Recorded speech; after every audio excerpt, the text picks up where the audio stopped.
10 years ago, an anime studio arrived with their debut anime that shook the industry and the community forever. A studio originally deriving from the legendary Studio Gainax. Studio Trigger entered the ring and left victorious in their first ever outing.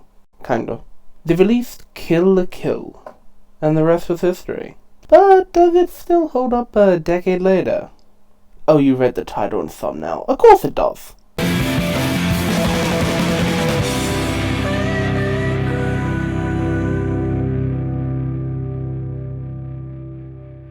Yes, it indeed has been 10 whole years since Kill la Kill released. We are all ancient fossils at this point. 10 years ago, my favorite anime studio released their first anime. Okay, their first major release anime. In 2013, there was an incredible Little Witch Academia OVA that would lead into an alright sequel OVA and a rebooted full series in 2017. But that's a topic for another day. It's Kill la Kill season, boys and girls, and I'm here to explain why it still rules. Like I mentioned, Kill la Kill is animated by the incredible Studio Trigger, ones behind marvels like Promare and Cyberpunk Edgerunners. The animation may not be as flashy as their recent work, but it still has the studio's incredible bombastic style, paired with an amazing art direction. Everyone is full of personality at any frame. Sometimes for funny bits, the animation will be a touch choppier, but then characters will squish and stretch that make movements feel fluid. This isn't even mentioning the insanity that is the fight scenes. While some have CGI that definitely has shown its age, the anime still has some of the most fun action scenes in the entire medium. Trigger really came out swinging in their first major release, and the home run is the reason they're still a powerhouse to this day. The anime is also accompanied by a fantastic score, done by Hiroyuki Sawano. From NONON's special band tunes to one of the best villain scenes in anime, every piece of music in the show leaves an impression on you. Nowhere they're more prevalent than with the utterly iconic Before My Blood Is Dry, or more infamously known as Don't Lose Your Way. The most kick-ass, hype-inducing piece of music I think I've ever heard. You could put it over anything and it'll be epic. Soloing a boss. Don't lose your way, your mind.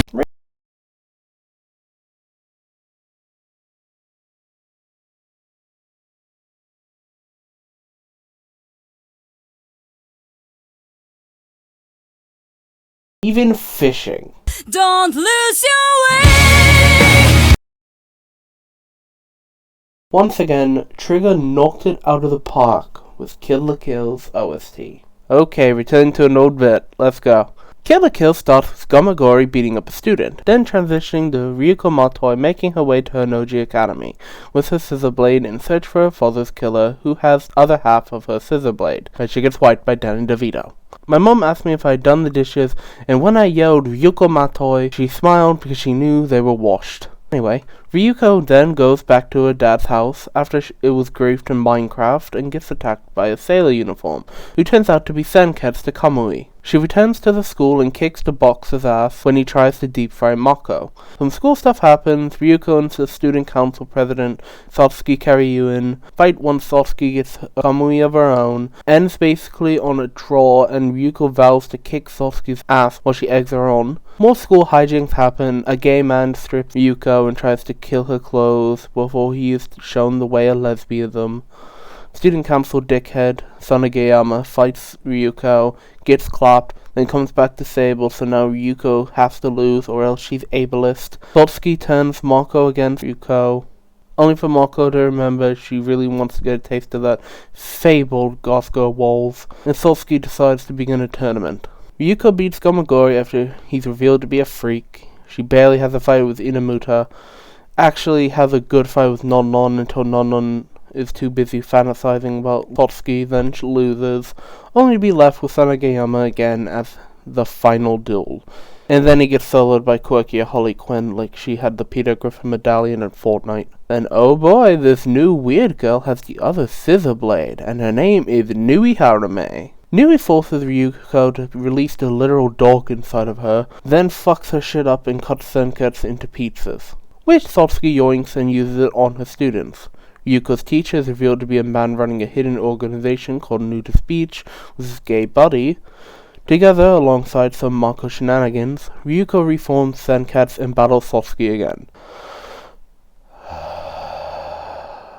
After the fight, Ryuko is given a lore dump and does the funny chair meme. Also, her dad was a pervert, big shocker. Ragyo has sex with a doll in the past. Wait, what the hell? Fast forward a couple episodes and Ragyo finally fully appears, and the two big twists of the series are revealed. Ryuko is Ragyo's daughter too, and Satsuki has actually been secretly plotting against her mother. Oh my god, Ragyo does it again. What the hell is this woman on? Oh yeah, Ryuko is now Ragyo's pet, loses Senketsu and wears Junketsu. Satsuki wears Senketsu. They fight. Mako asks Ryuko out, and Ryuko comes to her senses. Oh, also, Nui kills herself, join the club. Now with everyone working together, they fight Ragyo and beat her with the power of fan service and homosexuality. Oh, and then there's the OVA, where Rei comes back, and Ryuko uses the power of friendship to make the biggest scissor blade in existence. Alright, that's what I promise. While discussing characters, there's a bit of history with me and them. I didn't actually like Ryuko or Satsuki for a while. Yeah, for years I found Satsuki boring, and Ryuko one note. It was only until very recent rewatches did I finally begin to like their characters. Out of the two, Satsuki is my preferred one. Though not my favorite character in the show, she's maybe third place. She starts off cold, but morphs into something great. We get looks into her backstory with the Elite Four, how she maintained her strong will, and even little hints to her betrayal to her mother. Her determination became endearing to me. She was set up as a one-note foil to Ryuko, but became a great character of her own, while still being a good foil to Ryuko, even in the later episodes. Ryuko, on the other hand, took a while for me to like. A loudmouth punk that got on my nerves for years. I'm kinda surprised I came around to her. A killer design though. Black hair with the red streak, the black and red more emo-ish outfit. I love it. Kinda reminds me of another lesbian from a game I've been playing recently. Wait a second.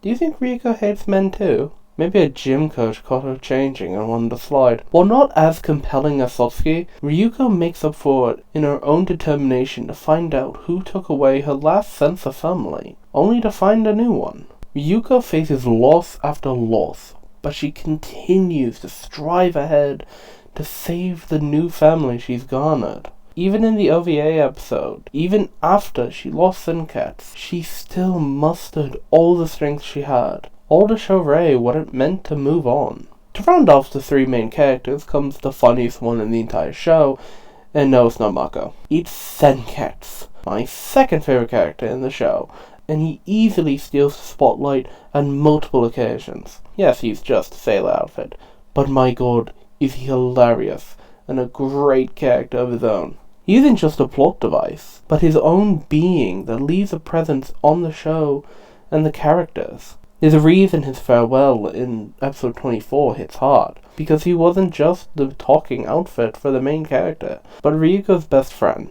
Okay, this is actually the last main character, but I'll make it quick because I don't actually like her. I dislike Mako Mankanshok. She's pretty obnoxious at her worst, and barely decent at her best. I get why people love her, and usually I'm a fan of the uber quirky BFF of the main character. Well, in this case, actually Ryuko's girlfriend. But she just doesn't do it for me. I'm gonna run down the side characters lightning fast. Let's get it. Mako's family mostly shares the same complaints as her, but they aren't around as much, so I'm never as bothered by them. The two, nudist guys, well, Ryuko's teacher, he's kinda funny. I like him, but the other guy, kinda one note. Well, both of them are one note, but, they're alright, I guess. The Elite Four are interesting. Inamoto is my least favorite. Kinda just a boring, super techie, slender guy, like alright, go get a job at Geek Squad. Gamagori is a rough and tough hulking dude who is Satsuki's biggest simp, which I'm sorry to say, but you're not that guy. Okay. Well, more like not that gal. Also, he has one of the best moments in the series where he helps Ryuko when she breaks down, which really adds to his secretly caring nature. Sanageyama is the one with the most screen time, fighting Ryuko like 3 times. Well, that last one wasn't really a fight, but whatever. Kinda cool character, I guess. At least when he gets humbled by Ryuko and proves his resolve by becoming Daredevil. I guess his future profession will be as a lawyer. The highlight of the student council for me, though, and my favorite character in the whole show, NONON JAKUZURE. This sassy bubblegum hair band kid has so much personality in a limited screen time, you'd think she's a busted gotcha character. Her army of sweet, innocent band lesbians play tunes that make NONON distinct whenever she's a major force on screen. The fight with Ryuko is easily the best of the Elite Four. I love how her comedy outfits evolve, especially with the one that resembles a band conductor. Alright, I'm not huge on this one because there ain't no way she's wearing that little clothing for everyone to see. Those are just for Sasuke's eyes. Am I crazy for liking her better than all the main characters? Maybe. Us NONON fans may be limited in numbers, but we would gladly join her band and be whipped into shape for her. Final two characters I want to mention are the villains. Ryuko is the main antagonist who takes over in the second half. She's a simple character, focused on world domination, and is just plain evil. But she's so good at being evil. 100% heartless and will manipulate whoever she can. And like I mentioned before, she has one of the best anime villain themes ever. But honestly, I kinda prefer Nui Harame more. Batshit insane, incredible design, and voiced perfectly. She's also rather simple. She's crazy and madly in love with women. I guess that's just a character trope I like. Kill la Kill is a genuine joy to behold. There's a reason it was deemed anime savior back in the day, even though that was kinda corny and overdramatic. It's also one of the few anime I actually prefer the English dub over the original Japanese. I don't know what it is about it, but everyone in English had more energy and was more enjoyable. Some of the voices in Japanese didn't feel like they fit just right. Though it is really funny that Mayumi Shintani turned to a guy Trigger anime voicing a low-key crazy pink-eyed woman. Oh, and I never even mentioned the two openings. Well, I don't really like the first one, but the second one is perfection. The song, the visuals, the theming, they're all top-notch. I love how it continues to update when cycling through everyone's costumes, and it just goes so hard. Honestly, every time I rewatch Kill la Kill, I have so much fun. It's one of the most enjoyable anime, and really shows that Studio Trigger has had the sauce since the beginning. 10 years later, and the show is still a pure joy. And the best part is, it's perfect the way it is. In 25 episodes total, it told an engaging story with silly but lovable characters, delivered some of the most epic action and music in the genre, and somehow ended it perfectly. If there's one word I could describe Kill la Kill, is peak. From the very first Ryuko and Satsuki fight in episode 3 to the dual transformation of the two, leading to them donning both scissor blades to beat up their mother, it's peak. That's it. All hell, Studio Trigger, still my favorite anime studio out there. And Kill la Kill may just be my favorite of theirs. Well, until I rewatched Little Witch Academia.